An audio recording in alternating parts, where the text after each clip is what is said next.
tierra está girando por ti, susurrando vivo por ti. Bueno, muy bien, como habíamos prometido, vamos a hablar hoy de plagas y enfermedades en las musáceas, específicamente en banano o en guineo, y para ello, como dijimos también, tenemos al ingeniero Juan Antonio Taveras, nuestro amigo ya Tony Taveras. Bueno, ¿cómo te sientes? Bienvenido al programa, Tony. Muy bien, gracias, y le agradezco la invitación a participar con ustedes en este programa de orientación a la producción.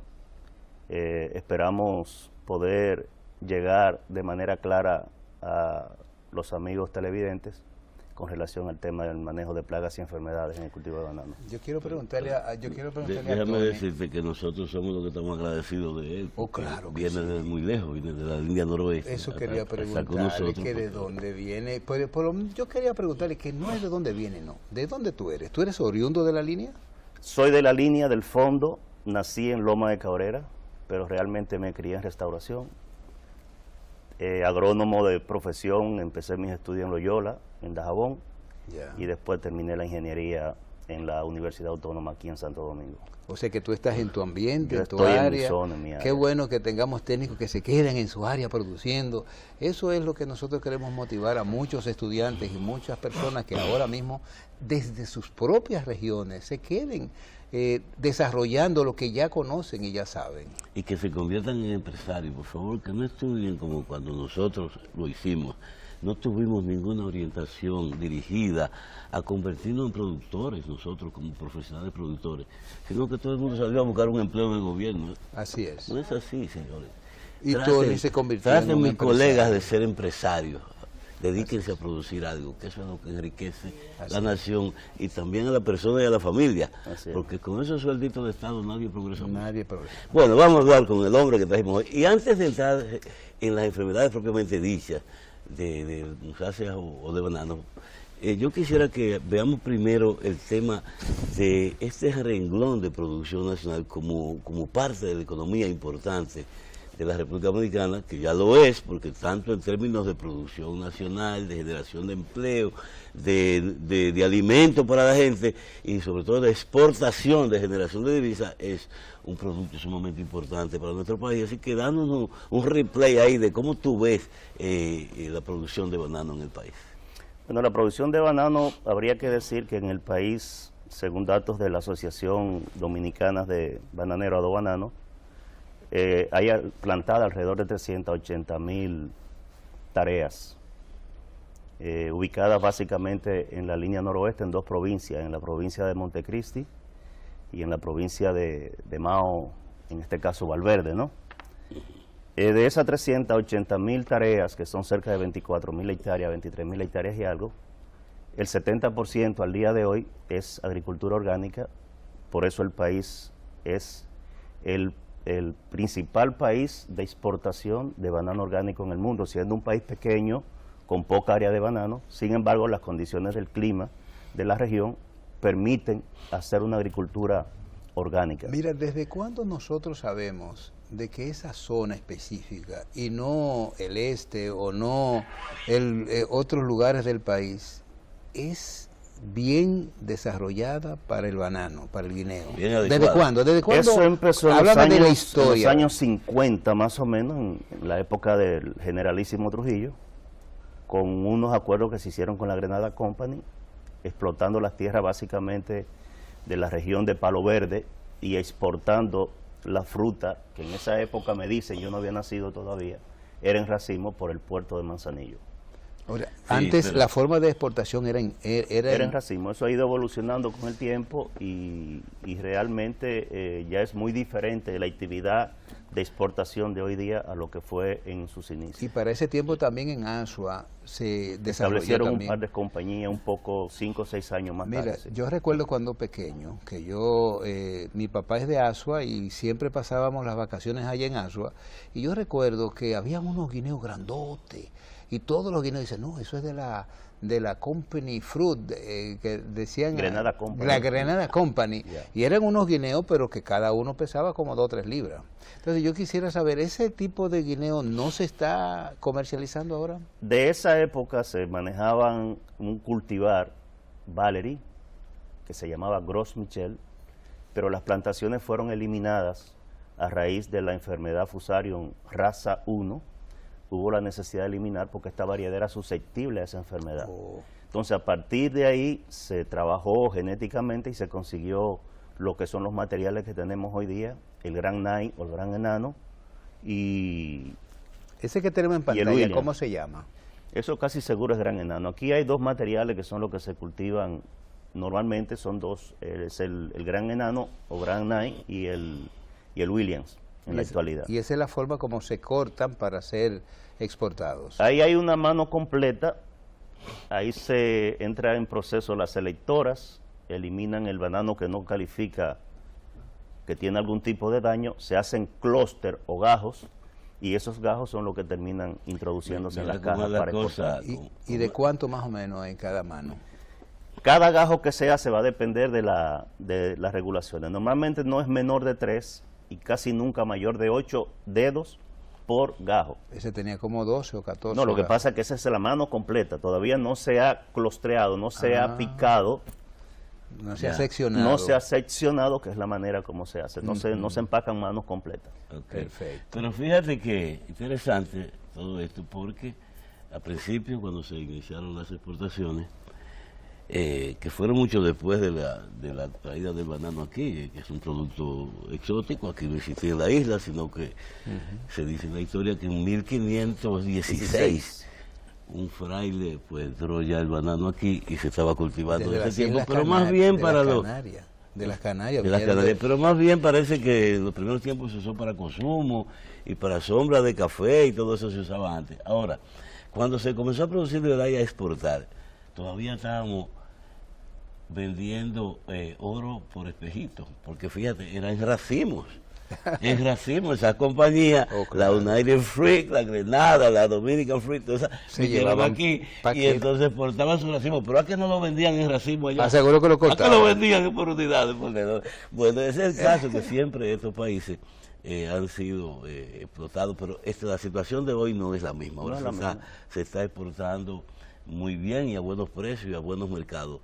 ¿Cómo andamos con las exportaciones? Y los Bueno, mercados? aquí se exportaban, hasta antes de los dos fenómenos, se exportaban 350.000 cajas semanales, cajas de 18.14 kilos o 42 libras, pero después del paso de los dos fenómenos, Irma y María después, esas cantidades se redujeron en un 33%, 30% más o menos. Hoy día se exportan unas 260.000 cajas a la semana, y eso no se va a recomponer tan rápidamente porque las áreas que fueron afectadas tendrán que tardar por encima de 6 meses algunas y otros más de 8 meses para volver a estar en condiciones A propósito Mira, de mira eso, cómo- mira cómo a propósito estuvo. de esas tormentas, los ciclones que pasaron últimamente, ¿cómo ha afectado el país? Bueno, María, por efecto de las inundaciones, porque María no trajo viento sino mucha lluvia, hubo que desfogar presas y demás. El dato que tengo reciente es que se perdieron, pérdida total, 120.000 tareas de banano en la línea.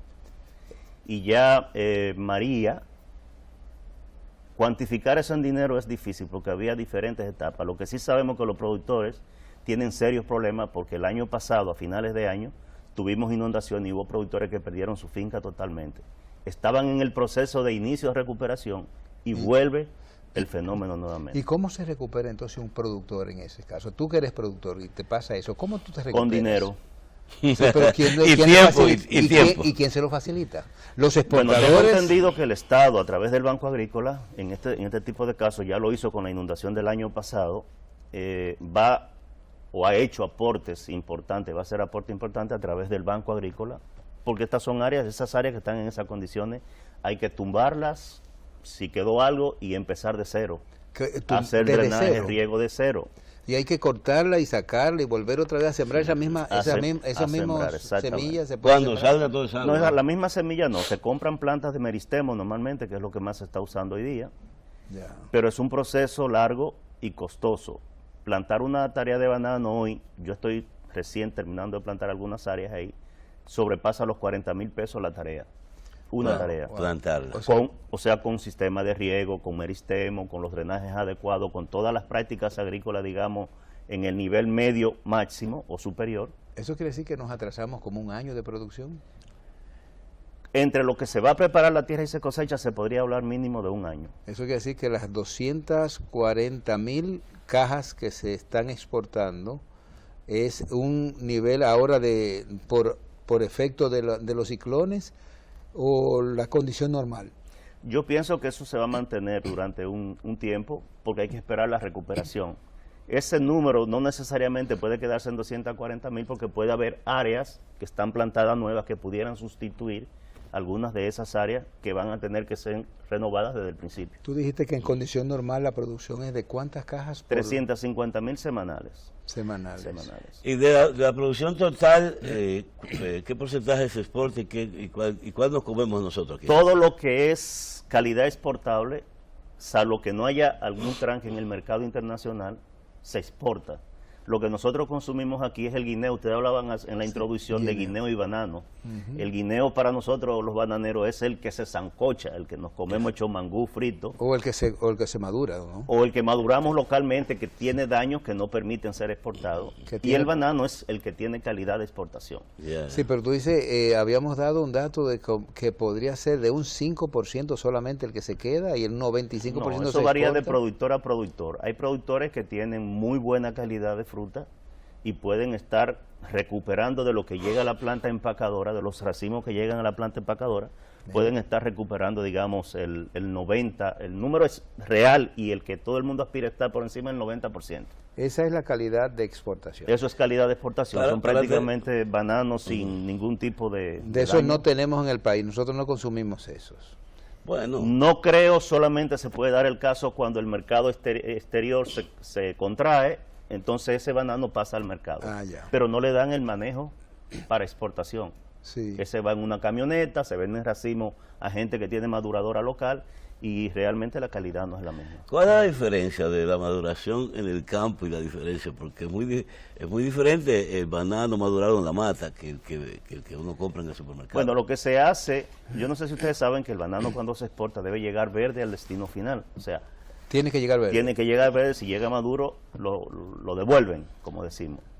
Entonces ese banano, hay cámaras frías donde se adiciona generalmente etileno, que es un permeabilizante de la pared, digamos en este caso de la cáscara del banano, y permite entonces una maduración más bonita. Es una maduración amarilla. Uniforme, exactamente. Cuando el banano se madura de manera natural, ahí nos salen las pinticas del daño que causó el tri, que decimos que es más dulce. O sea, son dos procesos totalmente diferentes. Pero dice que cuando es con pintitas se madura más dulce que cuando se madura con etileno. Eso no es tan cierto. Si se convierten los almidones en azúcares, al final el banano es dulce. Nuestro banano es muy bueno, bastante dulce. Sí, y ahí tenemos, mira, en pantalla vemos unos tipos de banano criollos que le llaman manzano. Yo a los chiquiticos le llaman manzano, dedito padre, hay varios. Eso lamentablemente no se exporta. Son de consumo local. Alguien en alguna oportunidad intentó crear un mercado aparte, pero no. El banano orgánico no lo acepta eso. No el banano orgánico, yo digo, ustedes saben que nosotros los bananeros del mundo trabajamos para lo que exige el mercado. Entonces parece que todavía ellos no se han acostumbrado a este tipo de fruta. Y es un problema que más adelante habrá que hablar de eso con la aparición del Fusarium raza 4, porque posiblemente haya que cambiar materiales y lo que son los bananos convencionales hoy día de consumo pudieran no ser iguales a lo de hoy, porque hay que buscar materiales que resistan, digamos, esta amenaza que tenemos. Ingeniero, ¿verdad? ¿Usted puede establecernos la diferencia real entre el banano orgánico y el banano convencional en términos de, ciertamente no se usa ningún producto químico para el banano orgánico? No debe usarse. ¿O es el momento en que se le pone? Yo entiendo que no debe usarse y no se usa. No, puede continuar, no hay problema. Pero, por ejemplo, estos abonos orgánicos que normalmente, químicos que normalmente se usan al inicio para la siembra, para el crecimiento, para el desarrollo, porque lo lógico es que al mercado no puede llegar frutas con residuos químicos. No debe llegar. Pero en el proceso de la cosecha y de crecimiento en sí, no se puede usar. Bueno, vamos a hablar, a diferenciar lo que es banano orgánico y banano convencional. Permiso, Tony, vamos a tener que hacer una pausa, volveremos en un momento, no se vayan, que continúa Cuidando el Huerto. La tierra está girando por ti, susurrando vivo por ti. La tierra está girando por ti, susurrando vivo. Estamos conversando con Tony acerca de los bananos y estamos hablando acerca del banano orgánico y el convencional. ¿Qué tú nos decías en la sección anterior? Perfecto. El banano orgánico surge como una necesidad que tienen principalmente los países desarrollados de consumir fruta, no solo banano, fruta en sentido general, lo más libre de carga química. Y es la tendencia hoy día, por eso las áreas de banano orgánico en República Dominicana cada año han ido creciendo, porque es lo que el mercado está pidiendo. Como yo decía anteriormente, nosotros tenemos que producir para el mercado. Entonces, tanto en banano orgánico como en banano convencional, existen unas listas máster de cosas permitidas para uno y para otro. Paino me preguntaba sobre si se podían usar sustancias químicas en banano orgánico. No deben usarse. O sea, cuando es orgánico, usted tiene unas certificaciones que tiene que respetar y además esa fruta es analizada periódicamente. O sea, ¿aquí en el país, antes de irse o allá cuando llega? Aquí y allá, mandan gente a revisarla en campo y la revisan también al momento de llegar al destino final. ¿Y no es muy costoso la producción orgánica por la cantidad de enfermedades que hay que no pueda tenerlo la protección orgánica? Realmente los costos en orgánico se incrementan por una serie de factores. Por ejemplo, en el manejo de cigatoca hay que hacer mayor cantidad de aplicaciones aéreas y eso tiene un costo tanto del avión como de los productos. Si en banano convencional nosotros salimos con 16, 17 aplicaciones al año, en orgánico se pueden llegar a 30 aplicaciones al año. Con productos diferentes. Con productos orgánicos, lo que son para orgánico, aplicaciones orgánicas, y con productos convencionales autorizados, porque en los convencionales tampoco se puede usar lo que yo quiera. ¿Y en costo de producto es más caro el producto, aparte de la aplicación del manejo? ¿El mismo producto es más costoso? Bueno, el mismo producto, si es para convencional, tiene un precio y el orgánico son productos diferentes. Yo no puedo usar lo que uso en orgánico para convencional, ni viceversa.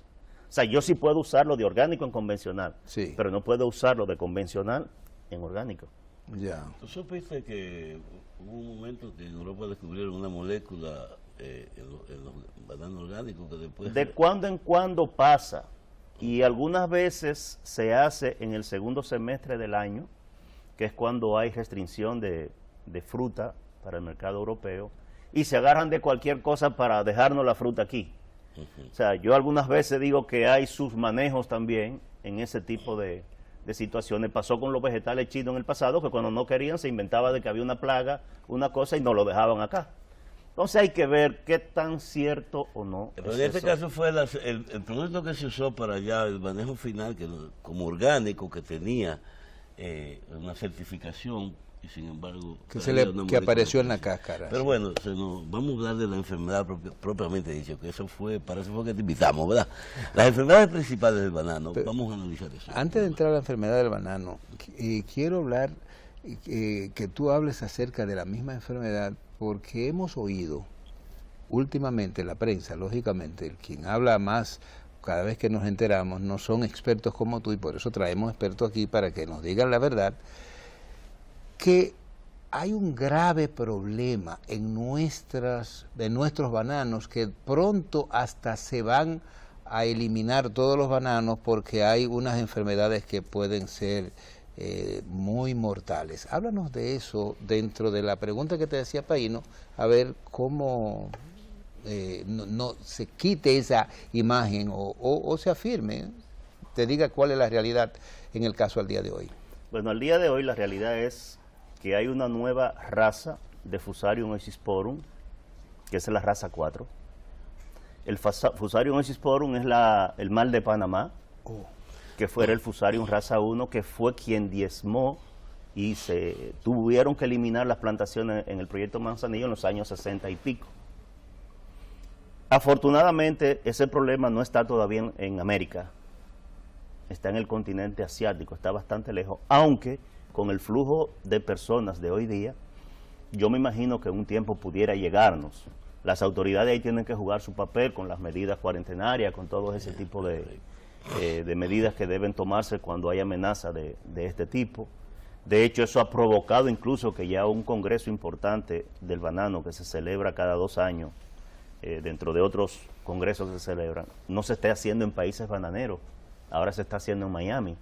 De hecho, yo acabo de regresar, hace que será un mes más o menos atrás, hubo un congreso de Corbana, y una de las cosas interesantes es que ya hay empresas que están trabajando en lo que es selección natural, en lo que es poner genes de resistencia, y aparentemente hay cosas promisorias sobre raza 4 ya, o sea, sobre fusarios raza 4. O sea que ya se está trabajando duro con eso. Se ha sido proactivo en esa dirección y probablemente cuando el problema no llegue a nosotros, Dios nos libre, podrá haber alternativas de sustitución porque los materiales que tenemos hoy día de igual manera fueron resistentes a fusarios raza 1 en una oportunidad, no lo van a hacer o no lo son a raza 4. Pero ya hay en camino materiales que aparentemente sí tienen resistencia o tolerancia a raza 4 y eso nos puede dar hasta cierto punto tranquilidad para el futuro. ¿Pero se ha encontrado ese fusarium aquí en el país? No, afortunadamente no, ni siquiera en las Américas, o sea, no está ni en Centro, ni en Sudamérica, o sea, no lo tenemos y todavía. No hay forma de que eso pueda llegar aquí traído por algún visitante. Eso siempre puede pasar. Es que son esporas, ¿verdad? Son hongos y hasta el viento lo transporta, ¿no? En este caso, más que un hongo es bacteria, pero... Es una bacteria. Pero, ¿qué digo? No deben dudarse de que pueda llegar en algún momento. Todavía no lo tenemos, gracias a Dios, ni siquiera en el área...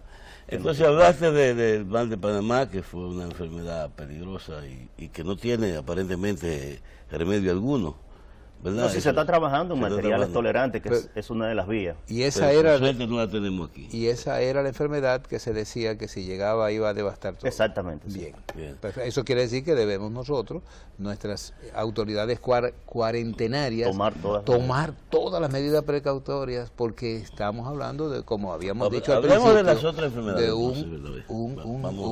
una actividad económica grande, con una actividad de generación de divisas, y de empleo de una gran en una zona del que país. se necesitan tanto. Sí. Lógico. Bueno, pues Tony, dinos las otras enfermedades, las que ustedes están trabajando, combatiendo y que les causa problemas. Lo de las enfermedades en banano varía de país en país. Por suerte, para Dominicana, hay enfermedades catastróficas como es el moco. Esa es una bacteria. Que existe, moco. Sí, es otra bacteria, que existe en Centroamérica. Yo tuve la oportunidad de verla. No la tenemos en el país todavía tampoco. Digamos que la enfermedad más importante del banano en República Dominicana es cigatoca negra. Pero escúchame, el moco, ¿cómo se presenta en caso de que algún agricultor lo pudiera ver? El moco se presenta con una muerte regresiva de la planta. Empieza a morirse por la hoja más joven. Son síntomas de color amarillo. El sistema vascular, que digamos es por donde circula los nutrientes y el agua, empieza a necrosarse y la planta termina muriéndose. Es una enfermedad muy agresiva y cuando aparece una planta de esas se recomienda cercar el área, eliminar las plantas, tratar con cal y una serie, hay que hacer desinfecciones de los materiales o de las herramientas que se usan para hacer las prácticas culturales en el cultivo. Entonces es una enfermedad bastante complicada, pero por suerte para nosotros todavía, que yo tenga conocimiento, no la hemos tenido en el país. ¿Y cuál es la que más ataca las plantaciones de banano en Dominicana? El problema serio es cigatoca negra, Mycophylla fingiensis. Pero esa no es una enfermedad que está por mucho tiempo en el país. Ha estado desde los años 90, llegó al país. Antes teníamos la cigatoca amarilla, que era menos agresiva. Esta tiene la particularidad que es una enfermedad muy agresiva y se pueden apreciar daños importantes. Cuando llega a ese nivel ya la plantación se suspende la exportación porque la fruta se madura. En la mata, ¿verdad? En la planta, exactamente. Pero ese amarillamiento de todas las hojas, no es amarillamiento, no. Es necrosis, es necrosis. ¿Se daña y se muere la mata entera? No necesariamente se muere la planta entera porque el banano es una unidad productiva. Se muere la planta madre, posiblemente quede contaminada la hija, que es la sucesión, Sí. pero si se hacen tratamientos correctivos, a partir de ahí ya usted pierde la planta madre, la producción de la planta madre, pero puede tener una plantación sana si se maneja adecuadamente. O sea que la cigatoca se puede manejar para tú poder lograr entonces tener una buena producción, o no se puede manejar. De hecho, si no se pudiera manejar, no estuviéramos exportando. Lo que sucede es que hay que armar programas fitosanitarios, unos para cultivos cuando son convencionales y otro tipo de programas para cuando son orgánicos. Pero hay programas de seguimiento, hay prácticas culturales, hay toda una serie de actividades que yo puedo enumerar que se usan, debían usar los productores para manejar el problema de cigatoca. Por ejemplo, en el caso de el banano orgánico, ¿cómo manejan el tema de la cigatoca? No, igual que en convencional, con la diferencia de los productos autorizados para cada área. O sea, se hacen aplicaciones frecuentes, mucho más cerca, porque se entiende que los productos orgánicos tienen un periodo de protección menor que los convencionales. Se hacen prácticas culturales. Dentro de las prácticas culturales podríamos hablarle de la construcción de drenajes, de la densidad de población, del biselado a tiempo, del control de maleza, del manejo del riego, del manejo de la nutrición, muy importante. Muchas veces no se tienen programas de nutrición adecuados y una planta mal nutrida o desbalanceadamente nutrida tiene problemas a ser más propensa. Eso es lo que sucede, el guineo se madura antes de tiempo, muchas veces la cáscara se raja y la finca se suspende la exportación. Mira, eso, yo tengo una pregunta con respecto al pequeño productor. El pequeño productor que tiene enfermedades, ¿recibe asistencia técnica de algún organismo oficial o asociaciones que lo circundan? Porque yo sé que una finca enferma al lado de la tuya, tu finca está en peligro. Sí. Los productores pequeños casi todos están asociados. El Estado en algunas oportunidades ha hecho donaciones de productos para aplicaciones, aceite agrícola y diferentes moléculas de fungicidas, en el caso de banano convencional. Pero realmente el exportador generalmente tiene un técnico, un equipo técnico que se da a visitar las fincas de los productores pequeños y hacerles recomendaciones. En algunos casos, algunas asociaciones asumen el control de la cigatoca, por lo menos lo que son las aplicaciones aéreas, y se les descuenta de su aporte en caja. O sea, cuando comercializan la caja, le descuentan lo que es por concepto de manejo. ¿Y hay alguna ya experiencia ganada en el agricultor dominicano acerca del manejo de la cigatoca? Pienso que hemos ido avanzando. Si nos comparamos a 10 años antes, se ha ido avanzando. Pero todavía nos falta bastante para ganarle la lucha. Es muy normal que la cigatoca sea más agresiva cuando hay presencia de humedad en la hoja. Ojo, muchas veces el productor piensa que es humedad de lluvia solamente. Encharcamiento. Pero puede ser humedad de un sistema de riego, puede ser humedad de rocío, que casi nunca se toma en cuenta. Y cuando tú tienes humedad en la hoja, las manchas, los estadios, por lo que pasa la enfermedad, que son 6, avanzan más rápidamente y hay mayor porcentaje de germinación de ascospora, que es la estructura de reproducción sexual del hongo, y entonces te torna mucho más agresivo cuando esas condiciones se dan. Y los productores no han entendido que hay que hacer aplicaciones preventivas cuando el problema todavía no es importante y no ir a curar, porque generalmente cuando se va a curar ya es tarde. Lo que tú estás diciendo es que la cigatoca es una enfermedad que la tenemos y se va a quedar. Toda la vida, no hay manera de que no haya cigatoca en banano. Lo que varía son los niveles. En una época de baja presión, de temperaturas altas, de baja humedad, de cero rocío, tú siempre vas a tener cigatoca, pero la incidencia es baja. Y posiblemente no haya que hacer grandes aplicaciones para manejar eso. Ahora, cuando se dan las condiciones, entonces ya tú no tienes incidencia, sino que de incidencia te pasa a severidad, que es cuando ya tú manejas más de 50 manchas por cada hoja de banano, manchas de la enfermedad. Entonces ya ahí es muy difícil manejar. Y para la exportación, ¿ellos tienen algún análisis en Europa de que si tiene cigatoca no entra o si entra? ¿Hay algo? Esa es una responsabilidad local del exportador. El exportador tiene inspectores que visitan las fincas y normalmente no se debe exportar con una planta que no tenga 5 hojas como mínimo funcionales. Entonces, si no tiene las 5 hojas, lo que hace el exportador es, tú no calificas para exportar, le suspenden la exportación hasta que la finca puede ser recuperada nuevamente y tiene las condiciones ya para exportar. 5 hojas son la cantidad de hojas verdes, de material vegetal capaz de dar hojas funcionales, funcionales hojas, sí. para la fotosíntesis, crear el solamente el por alimento, curiosidad, ¿verdad? ¿cuántas hojas debe tener una planta más o menos en óptima condición? Una planta de banano bien manejada, con buena nutrición, debe tener aparición por encima de 12 o 13 hojas. O sea, cuando sale la manzana, debía tener 12 a 13 hojas. Si la planta te manzanea, que se llama semana cero, cuando la manzana todavía está mirando hacia el cielo, Sí. con 10 hojas ya tú estás en el límite. O sea, lo mínimo con que lo que una planta debía parir es con 10 hojas para que en el proceso de llenado, que normalmente puede ir entre 9, 12 semanas, para que en ese proceso la planta tenga la oportunidad de perder 2 o 3 hojas y tú puedas llegar a cosecha con el número suficiente de hojas. Oye, que Mira, las- yo quiero las saber hojas son una cosa, importantes. Bernabé, pues nos está terminando el tiempo de los bananos, y es que la manzana del banano, cuando termina de sacar Madurar, de producir. manos. el racimo, ¿verdad? Todavía queda una parte de la manzana. Me dicen que en otros países, pues eso todavía se consume. Los humanos consumen. ¿Qué tú sabes? La del banano tengo entendido que no. La que yo tengo conocimiento que se consume es la del rulo, de la musa corniculata. La del banano es muy amarga. Una vez se hicieron intentos.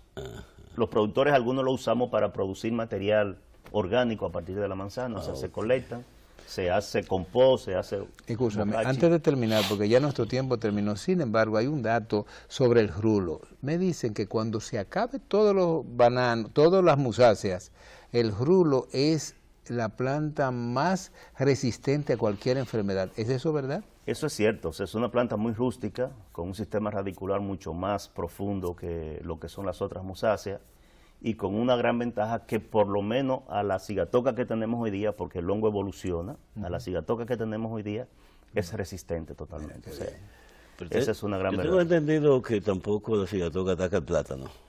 Lo ataca en menos proporción, pero también depende de los materiales. Los FIAs, por ejemplo, son más tolerantes, que son materiales que hemos recibido de la Fundación Hondureña de Investigación Agropecuaria de Honduras. Esos son más tolerantes a cigatoca. Y finalmente, como ustedes son un sector empresarial ya de cierto nivel, los productores y exportadores de bananos,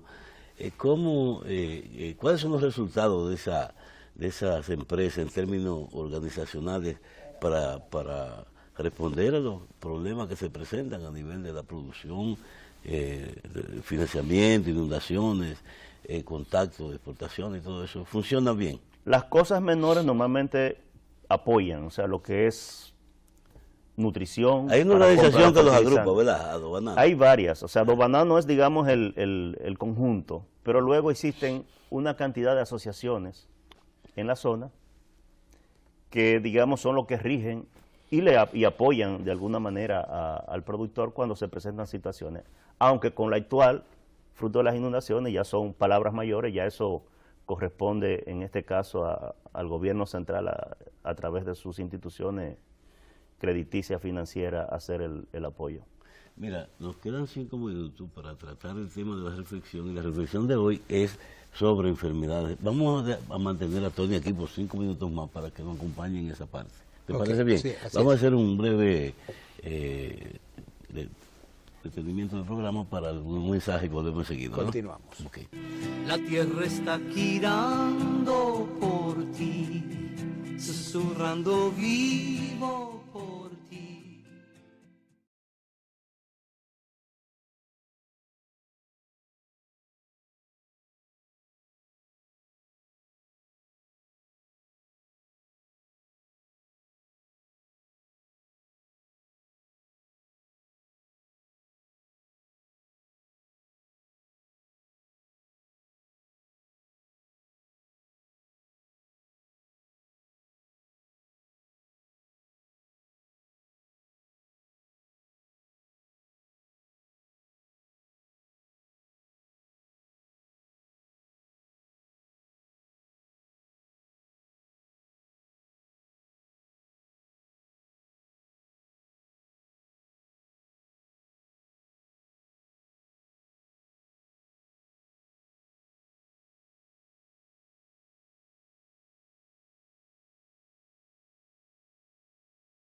La tierra está girando por ti, susurrando vivo. La reflexión de hoy, Bernabé, vamos a hacerla también sobre el tema de pérdidas de cosechas por enfermedades. Y como tenemos al ingeniero Juan Antonio Tavera todavía aquí, podemos ganarnos la experiencia de él. Ingeniero Tavera, usted sabe que la FIPA, que es la Organización Empresarial Dominicana, la Asociación de Fabricantes e Importadores de Productos de Protección, ¿verdad?, de los cultivos, para no decir de productos químicos. Entonces, dice que aproximadamente muy cerca de la mitad de las cosechas de este país se pierde por enfermedades y plagas en los cultivos. ¿Qué opinión le merece? En el caso de Sigatoca usted puede decir que muchas veces más. Más que la mitad. Más de la mitad, porque cuando suspenden la finca hay que eliminar, no sé si ustedes conocen que se ponen cintas para tener la edad del cultivo, del racimo, y muchas veces hay que eliminar 3 o 4 semanas totalmente, porque las plantas donde están esos racimos no tienen el mínimo de hojas requerido para poder exportar. Entonces, en algunos casos es mucho más que el 50% en banano, por Sigatoca. Entonces, nosotros, ¿cómo debemos combatir estas enfermedades? Recuérdate que ya tenemos un problema, no solamente con el banano, tenemos un problema de todas las enfermedades, de todas las producciones. Estamos hablando del plátano, de la yuca, del arroz, habichuela, todo. Más del 50% de la producción se eliminan por causa de enfermedades. Eso es algo... Enfermedades y plagas, sí, muchas veces. Por eso es algo grande. En agricultura, como en los humanos, funciona lo que es la parte de prevención. La mejor manera de controlar es previniendo. Y la prevención juega un papel importante en la nutrición. Lamentablemente, la mayoría de las personas, de productores, incluso empresas importantes en el país, no manejan esquemas de nutrición, sino de abonamiento. Y abonar es poner abono sin ningún tipo de lógica. Lo correcto es usted hacer un plan de nutrición basado en resultados de análisis de suelos y foliares que le diga qué es lo que necesita el cultivo para suministrárselo de manera balanceada. Ese sería uno de los primeros pasos para ir luchando contra las enfermedades, nutrición. El segundo puede ser varietal, o sea, tener materiales que sean más tolerantes. Ya ese es un trabajo de los fitomejoradores. Y manejando esas dos partes con cultura preventiva de saneamiento al principio de la aparición de los primeros síntomas, de prácticas a tiempo, de que no haya problemas con agua, se puede manejar. Pero realmente. hay un problema acerca de todo esto y la responsabilidad de un organismo oficial. Exacto. Tú que has estado en el organismo oficial, dime, ¿cómo podemos nosotros lograr que nuestro país, como que las autoridades se preocupen para que esto, que es el 50% de la economía del rural, se está perdiendo? Bueno, esa pregunta necesitaría otro programa, Bernabé, nos están haciendo señas. Yo siempre he soñado con que las autoridades y las instituciones asuman su papel, el rol que le corresponde de controlar, ¿verdad?, monitorear la situación. ¿Quiénes son esos? Yo estoy hablando, bueno, el Ministerio de Agricultura. La sanidad vegetal en este país tiene que tener un comportamiento adecuado para señalarle a los productores cuáles son los productos. Si sirve quizá de aporte, hay otros países como Costa Rica que tienen un instituto que se llama Corbana, que es financiado por, me estoy refiriendo en este caso particular a banano, que es financiado por los propios bananeros, dejan centavos de dólares por cada caja exportada, y realmente son la gente que manejan la política. Me gusta esa línea de trabajo. La política de protección del cultivo, investigación. Una unidad entre el Estado y los productores, como debe ser, ¿verdad? ¿Tenemos eso aquí? Aquí bueno, lamentablemente no me llevo ahí, pero... Vamos a formar uno ya desde la línea, vamos a hacer algo así. Tenemos que decirle adiós porque nos van a cortar. Así que hasta la próxima semana. Agradecemos al ingeniero Juan Antonio Tavera, que ha venido tan lejos y además con una calidad profesional y un conocimiento de todo lo que sabe perfectamente. Y nos gracias, hemos gozado de sus conocimientos. Gracias. Hasta el próximo domingo, a esta misma hora, en este mismo canal. Vuelvan a estar con nosotros, que ahí estará cuidando Alberto. No lo decimos juntos. Así es. Muy bien. Susurrando vivo, la tierra está girando por ti, susurrando vivo por ti. Aire, tierra, verde, barro, vida por la que caminas, respiras junto a tu verde sol.